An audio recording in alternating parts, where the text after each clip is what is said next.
Here we go. Let's talk about the Minnesota homicide case. We have the defendant now, Vance Luther Boelter. He has been charged. We don't have indictments as of the recording of this post, but we do have charges. The first set of charges that came down were actually the state charges. Now you can find this online if you're interested. Here's the court number here. Count 1, murder in the second degree, which is the same as count 2.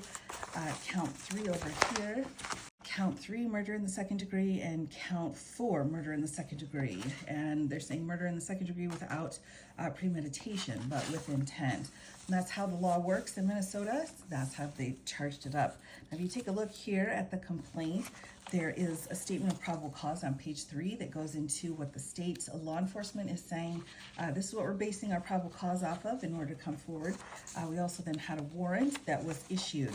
Here we've got a statute and offenses grid, so it kind of explains what we're looking at for the offense level. We've got felony offenses here for each section of the Minnesota Code. Now, if you want to know what the code sections mean, you need to go to Minnesota. Here's the state code, and it sets out for you in the criminal code, which is 609, the different degrees of homicide that they're dealing with, as well as definitions. So those are very important. Well, the most important code sections, so in case you're wondering, you can do screenshots here.